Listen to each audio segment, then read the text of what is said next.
Kamis malam Jumat tanggal 13 Februari ya, malam nisfu Sya'ban, namanya Lailatul Barat ya, malam Lailatul Furqan, malam pemisah nasib-nasib manusia. Kata Allah Subhanahu wa taala dalam Al-Qur'an, a'udzubillahi minasyaitonirrajim, yamhullahu ma yasha' wa yuthbit wa indahu ummul kitab. Allah Subhanahu wa taala menghapuskan apa yang telah tertulis di Lauhil Mahfuz atau menetapkannya. Apa yang telah tertulis dari nasib-nasib kita di Lauhil Mahfuz, ada yang ditulis, ada yang ditetapkan, ada yang dihapus. Nabi Muhammad ketika menceritakan tentang ayat tersebut, kata Nabi Muhammad, dzaka lailatun nisf min Sya'ban. Kejadian revisinya, isinya Lauhil Mahfuz itu terjadi pada malam nisfu Sya'ban.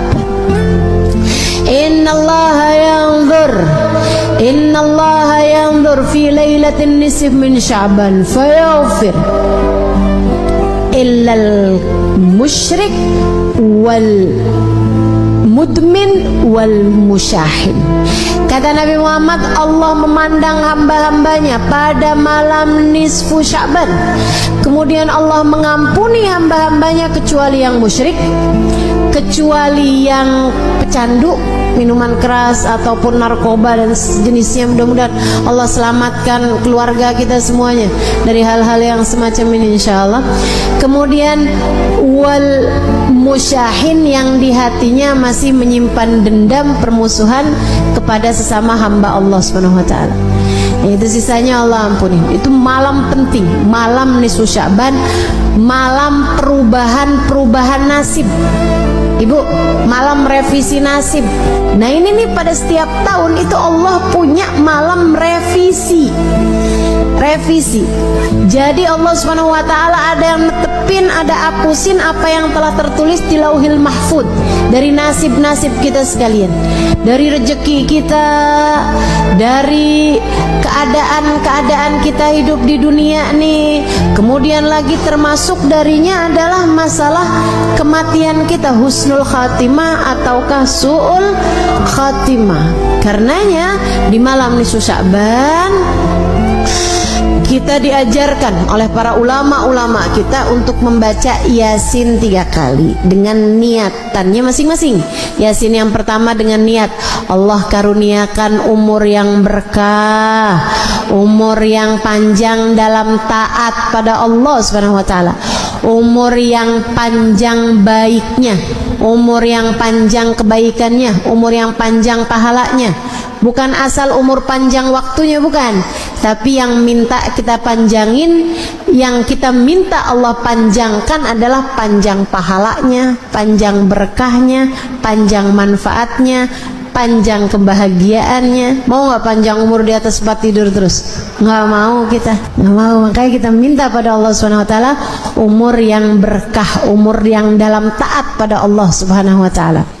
Kemudian Yasin yang kedua kita minta sama Allah Subhanahu wa taala biar Allah karuniakan rezeki yang halal, yang thayyib, yang berkah, yang mencukupi kita, biar cukup semuanya.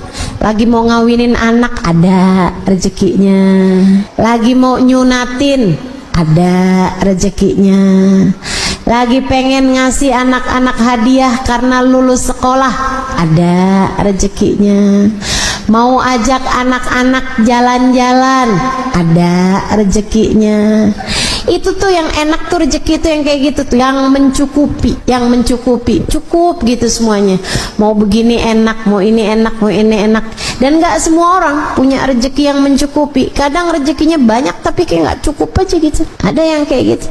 Nah, kita minta sama Allah tuh rezeki yang halal, yang thayyib, yang berkah, yang mencukupi kita sehingga nggak lagi tertarik merezekinya orang. Gitu udah cukup kok, alhamdulillah. Itu yang kita minta sama Allah Subhanahu wa taala.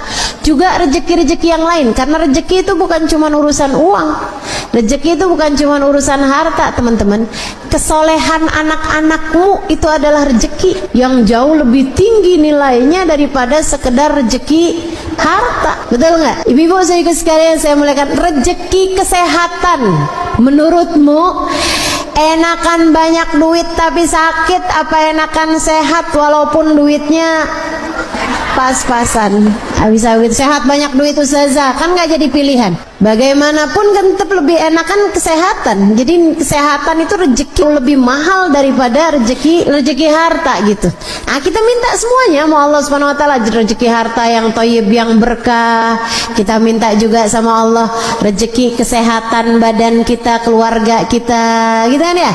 Kita minta juga sama Allah kesolehan diri kita, kesolehan keluarga kita, jadi ahli taat semuanya, jadi ahli ibadah semuanya, insya Allah. Kemudian Yasin yang ketiga, kita minta sama Allah Subhanahu wa taala ini yang paling penting dalam kehidupan kita, yaitu dengan niat semoga Allah karuniakan kepada kita kematian dalam husnul khatimah, biar mati di saat iman begitu kuat dalam hati kita. Kita minta pada Allah agar di saat ajal menjemput kita, kita dimatikan dengan membawa iman dan Islam, bawa cinta pada Allah, bawa cinta pada Rasulullah, membawa bekelan amal-amal soleh, dan membawa dosa-dosa yang telah diampuni Allah Subhanahu wa taala. Jadi pulang nggak pakai bawa dosa lagi, karena semua dosa-dosanya telah diampuni Allah Subhanahu wa taala. Itu yang kita minta pada Allah Subhanahu wa taala, itu yang kita harapkan dari Allah Subhanahu wa taala. Jadi nanti malam nisfu Sya'ban kerjakan apa yang tadi telah saya sampaikan, baca Yasin 3 kali.